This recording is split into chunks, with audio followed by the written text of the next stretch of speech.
pessoal, tudo bem? Sejam bem-vindos aqui a mais um programa Parto em Foco e hoje o tema são os partos desafiadores. E com convidado para lá de especial, o obstetra paulista Braulio Zorzella. Sejam bem-vindos vocês.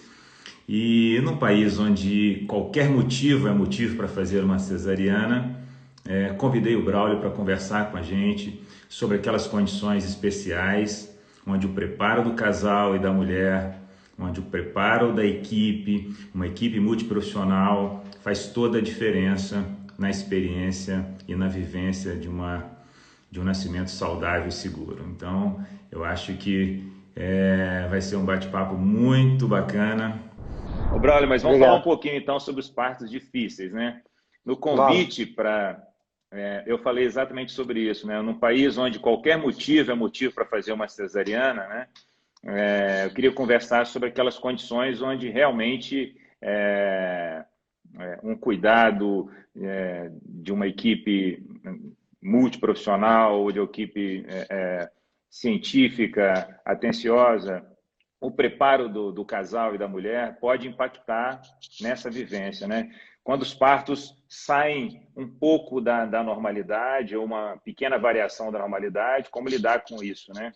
Eu queria que você falasse um pouquinho na sua visão, assim, na sua experiência, assim, qual que é o impacto do papel do preparo do casal e da família, assim, mas principalmente do casal, né? Para essas situações, né? O parto tsunâmico, aquele parto funcional, fisiológico que acontece ali em poucas horas, já é um grande desafio, porque é uma contracultura no Brasil, mas principalmente para aqueles partos mais difíceis. Queria que você falasse um pouquinho da sua visão, assim, da sua experiência sobre essa ótica. Certo, Everson, eu penso que o combinado não sai caro, né? Inclusive, quando eu falo de plano de parto, eu sempre uso essa frase, né? Combinado não sai caro. Então, isso vale para qualquer atuação de qualquer área profissional, né? Então, quando a gente vai para esse tema, plano de parto, e esse plano de parto ele é muito bem feito, abrangendo todas as possibilidades do que pode acontecer, desde um parto tsunâmico com 37 semanas até um parto de 42 semanas que demora 3 dias para induzir o bebê nascer, se vier pélvico, se vier gemelar, se tiver 2 cesáreas anteriores, ou seja, a gente abrir todas as possibilidades, né?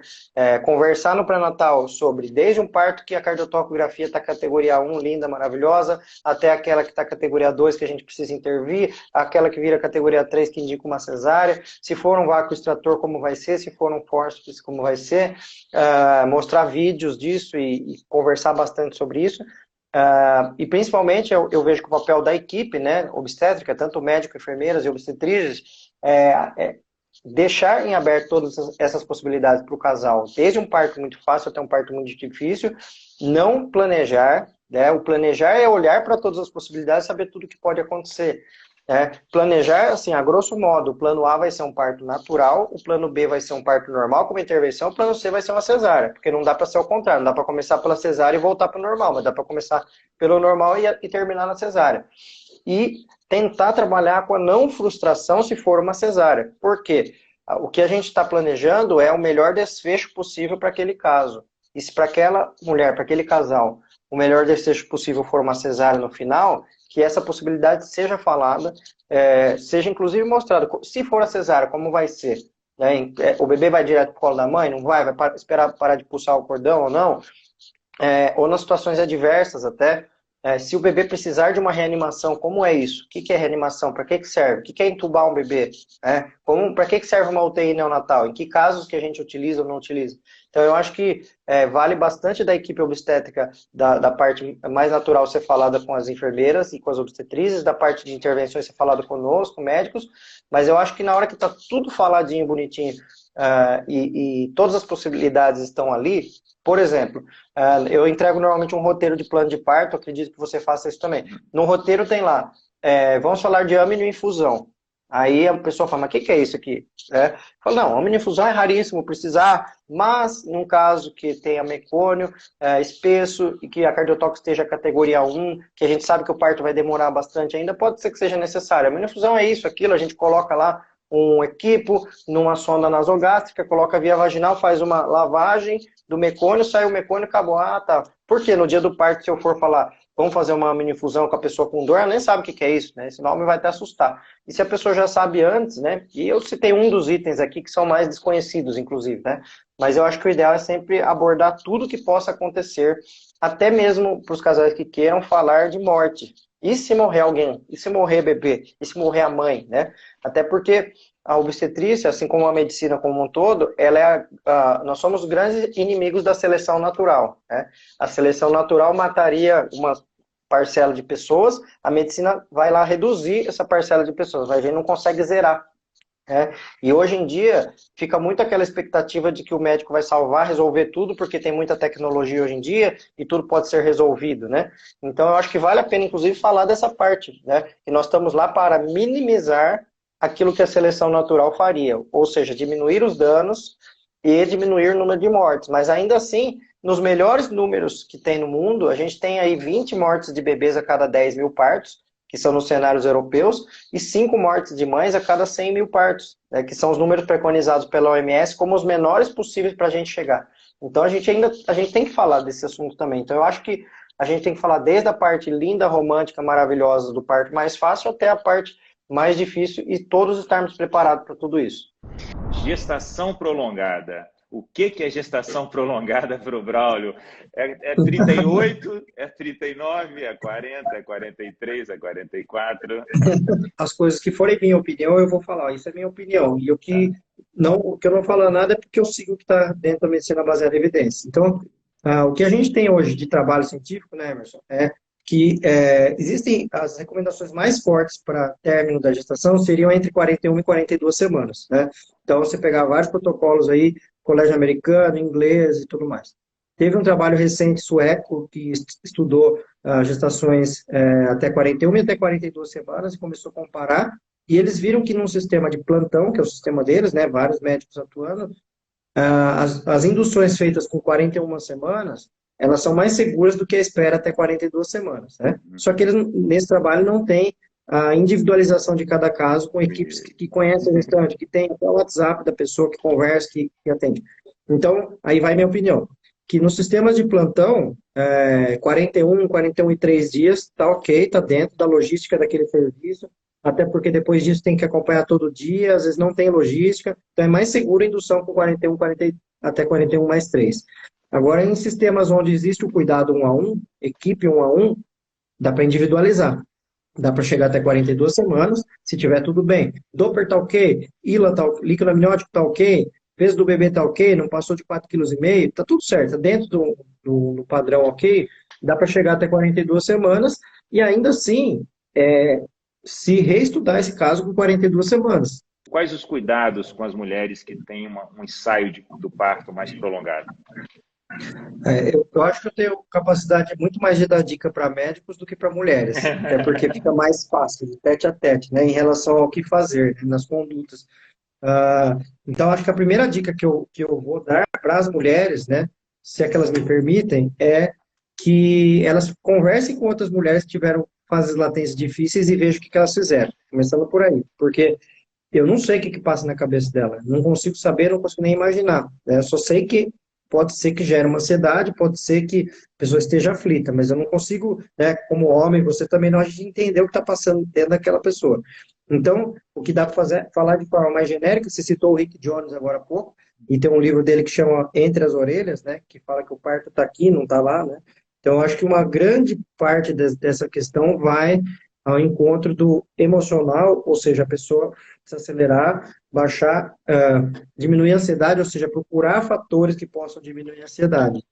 Então, eu acho que a ansiedade é o pior inimigo nessa fase, seja pródromos prolongados, seja fase latente prolongada, né? Para ajuda, além disso, ter uma doula, eu acho que é fundamental, porque essa pessoa vai dar um apoio bem legal para essa fase de angústia, né? Colocar a participação de quem ela quiser, marido, marida, mãe, irmã, pessoas, colocar nessa rede de apoio que ela, para que ela se sinta segura com essa opinião, desde que sejam pessoas que também pensam igual a ela, porque se for uma pessoa que vai ficar falando para ela fazer cesárea, é o contrário, tem que tirar o contato com essa pessoa até o bebê nascer, tá? E aí, dicas mais diretas para obstetras, que eu acho que podem ser mais efetivas, né? Uma delas é, além de falar tudo isso para elas, saber como que está o colo do útero dessa mulher, se ela está tendo fase latente prolongada, ou seja, não veja que eu não estou falando para fazer o toque em todas, pelo contrário, né? Mas nesse caso é importante, porque a gente sabe que no Brasil tem muita intervenção desnecessária, assim como a cesárea, assim como várias outras. E uma das intervenções muito desnecessárias que a gente vê todo dia, toda hora, são ginecologistas cauterizando o colo do útero de um monte de mulher que não precisa cauterizar, certo? E a cauterização é um dos principais fatores que fazem com que a fase latente seja prolongada pela cicatrização. Por quê? O colo do útero não tá, ele tem uma cicatriz lá, e dependendo de quanto foi cauterizado, às vezes está espessa essa cicatriz. E aí aquele colo do útero não abre, e ele fica lá, e a pessoa fica 3, 4 dias em trabalho, quase que entrando em trabalho de parto, e o colo do útero não abre, né? Então a dica que eu falo para os médicos é, veja esse colo do útero. Se ele tiver muito fibroso, muito duro, vale a pena ir com uma cápsula de óleo de prímula lá, fazer massagem. Eu já tive casos de fazer isso, e de 1 centímetro, e com a massagem para 7 centímetros. Soltar, simplesmente soltar o colo do útero, porque estava fibroso com a cicatriz de cauterização. Então, esse é um item que eu dou dica lá no projeto Obstário para os médicos alunos. Eu falo, coloca na sua anamnese a pergunta, teve cauterização ou não teve? Já deixa anotado no cartão de pré-natal. Se teve cauterização, fica de olho. Se tiver fase latente prolongada, pode valer a pena dar uma ajuda no colo para tirar a consequência dessa cauterização. O parto pélvico de todos, acho que é o parto mais desafiador de todos, né? Você concorda, Emerson, em termos de assistência obstétrica? Concordo. Até porque a cabeça sai por último, ou seja, a fonte de respiração do bebê sai por último, né? Então, eu sempre conto para as pessoas que a diferença do parto cefálico para o pélvico é principalmente funcional em termos de respiração, né? No cefálico, o bebê vai aparecer com o rostinho lá, já tem a oportunidade de respirar logo mais, enquanto o cordão ainda está pulsando. E no pélvico, o bebê necessariamente ele fica um tempo sem oxigenação, porque nesse momento aqui onde o bebê está descendo, né, o cordão umbilical muitas vezes está comprimido nessa hora pelo próprio bebê, então até que ele tenha a oportunidade de respirar aqui fora, ele fica um tempo sem ter a oportunidade de respirar, porque o cordão ele fica comprimido também por um tempo, né? Então, eu acho que a grande questão do parto pélvico é, como já tem trabalhos para isso, né? Tem a tese de doutorado do Frank Lowen, que mostra critérios, né, para a elegibilidade do parto pélvico ou não, e quando a gente segue esses critérios, por exemplo, secundigesta que já teve um parto normal anterior, que é a melhor situação de todas, porque essa pelve já foi testada. Ela é melhor ainda se numa gestação de gêmeos, como eu falei agora há pouco. Por quê? O primeiro acabou de passar, acabou de mostrar que é possível, então é mais fácil para o segundo vir. Então, o melhor parto pélvico de todos é o parto gemelar com o segundo pélvico. O segundo melhor é o parto normal quando a pessoa já tem um parto normal anterior, né? O parto pélvico quando já tem um normal anterior. Mas aí a gente vai para os desafios do parto de primigesta pélvico, né? Que aí se a gente adotar alguns critérios, que seria um bebê entre 2,8 kg e 3,800 entre 37 e 41 semanas, parto espontâneo, liso, com no máximo 1 centímetro por hora de dilatação, com equipe treinada, igual a história lá da Fórmula 1, sabendo o que tem que fazer. Se for mudar para cesárea, vai mudar agora. Se for para alocar um fórceps de Piper, por exemplo, nós vamos fazer agora, e assim a sala da anestesia já vai estar pronta. Ou seja, num conjunto de coisas, é possível sim ir para o parto pélvico de primigesta, porém, o que tem de evidências científicas é que, na hora que a gente fala de pélvico e primigesta, o parto pélvico em si ele é pior para o bebê, só que a cesárea é pior para a mãe. Então, a mãe se submete a uma cesárea para melhorar para o lado do bebê, né? Essa é a ideia. Mas é possível, em algumas situações específicas, conduzir parto pélvico. Eu já tive muitos casos, muitos casos. Hoje em dia, eu praticamente parei de atender pélvico e primigesta, porque os hospitais não acreditam. Então, os hospitais, por mais que eu já tenha pedido para colocar por escrito, coloca por escrito, por favor, que eu não posso atender parto pélvico aqui, a pessoa fala, não posso pôr por escrito. Mas o próximo que você fizer aqui, né, vai ter problema e tal. Então, o hospital não põe por escrito isso, mas há uma grande resistência do hospital em relação ao parto pélvico. Quando vai tudo bem, ninguém fala nada, mas quando tem um exemplo, um caso de um parto pélvico onde o bebê era menino, a bundinha do bebê começou a aparecer, e aí ficou o saquinho do bebê para fora. Nesse momento o bebê não desceu, desacelerou bastante, a gente mudou para cesárea, fez rapidamente, o bebê saiu com Apgar 9, 10, só que o bebê ficou com o saquinho inchado no outro dia. Resultado, Braulio vai lá na comissão de ética responder por que que o bebê ficou com o saquinho inchado, né? Ficou com o saquinho inchado porque era um parto pélvico e o bebê era menino, né? Ah, mas então não devia ter sido parto pélvico, tinha que ter sido cesárea. E aí você entra num outro tema, né? Fala, então coloca por escrito aí que eu tenho que indicar cesárea para todos os pélvicos, né? Ah, não podemos fazer isso. Fala, então o problema é que era o parto pélvico, não era que o bebê estava com o saquinho inchado, né? Então, hoje em dia eu diminui bastante. Eu já tive uma vez uma sequência recorde de 5 partos pélvicos seguidos no mesmo mês, assim. Todos do mês foram pélvicos e de outros médicos que acabaram encaminhando, inclusive. Mas hoje em dia eu diminui muito, justamente pela pressão do sistema. Se eu fosse um médico que morasse na Alemanha, na Inglaterra, eu ia estar lá assistindo vários partos pélvicos, porque eu acredito na assistência obstétrica do parto pélvico. Mas realmente é um parto difícil. É difícil para os colegas, é importantíssimo os colegas saberem lidar com o parto pélvico emergencial, que é aquele que não deu tempo nem de pensar se ia se cefálico ou pélvico, o bebê já chega com os pés para fora, né? Então, esse aí já tem que, todos os colegas têm que saber lidar com isso, e esse capítulo à parte, que é o parto pélvico planejado, tem que ser bem conversado quando todo mundo fala a mesma língua. Quando a mulher quer, quando a equipe quer, quando o hospital aceita. Daí, sim, o parto pélvico planejado pode ser um caminho. Uma vez cesariana, sempre cesariana. Já ouviu essa frase? Alguém já ouviu essa frase aqui que está assistindo a gente? Me conta um pouquinho sobre a sua experiência. No Instituto nós assistimos VBEC 1, né, uma cesariana anterior, de forma rotineira, desde da nossa primeiro ano de existência, em 2013, né? E VBEC 2 em algumas situações muito pontuais, assim, de casais muito preparados e com uma escolha muito bem esclarecida, assim, sabe? Mas não é uma rotina assistir 2 cesarianas, 3 cesarianas anteriores. Eu queria que você falasse um pouquinho da sua experiência, que eu acho que é muito legal, até para inspirar um pouco a gente aqui.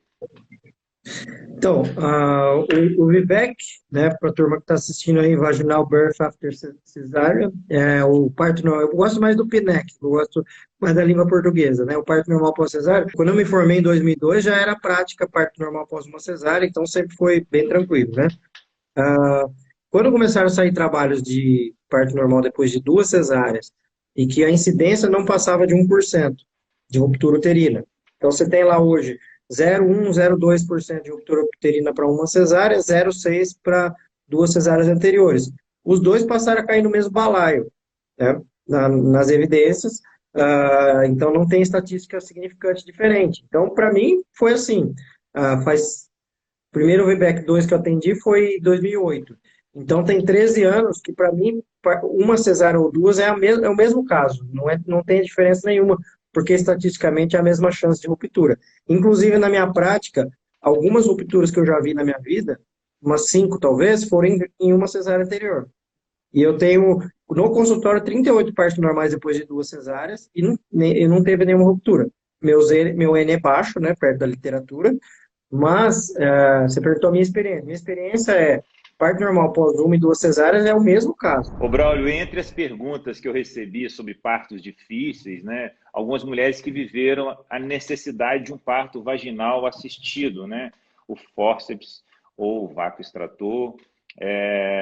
Eu queria ouvir de você um pouquinho como é que é em São Paulo aí. Aqui nós utilizamos o fórceps e também algumas maternidades já tem disponível o vácuo extrator, e no Instituto nós compramos o vácuo extrator desde 2013, todo obstetra tem um vácuo extrator na bolsa.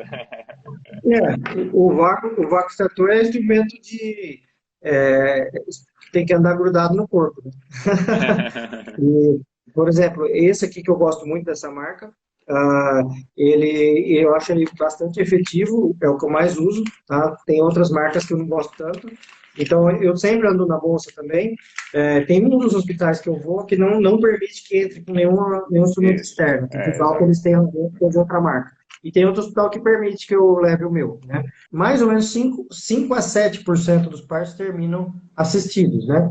Só que aí a gente vai primeiro aprovar com o extrator, 3 tentativas, se não deu certo, que passa para o forceps. Queria que você explicasse um pouquinho assim, por que não é melhor fazer uma cesariana se tem boas condições, né?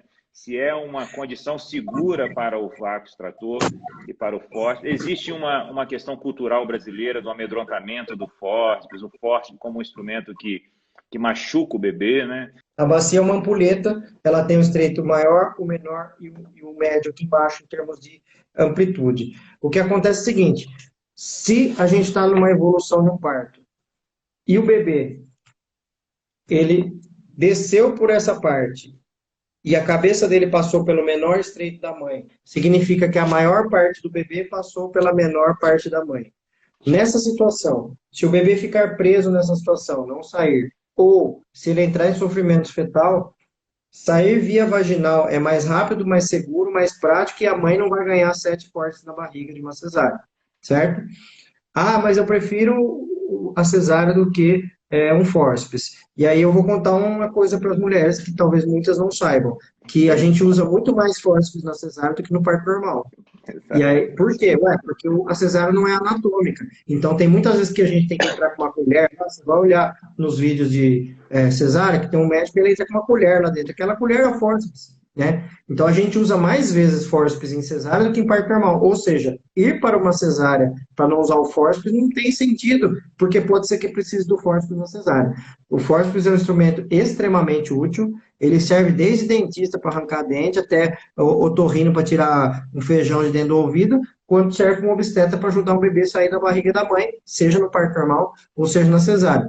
Desde que bem manipulado, desde que o obstetra tenha boa prática, as chances de intercorrência serão mínimas, normalmente externas, na pele do bebê, nada interno dentro do cérebro do bebê, no crânio do bebê. Ele ficou muito estigmatizado no passado, porque na década de 80 existia uma regra que era primigesta igual a fórceps, então toda primeira filha era fórceps, então o índice de uso de fórceps era muito maior, então aumenta o número de intercorrências. Ô, Braulio, para finalizar, eu queria que você falasse um pouquinho sobre a cesariana intraparto, né?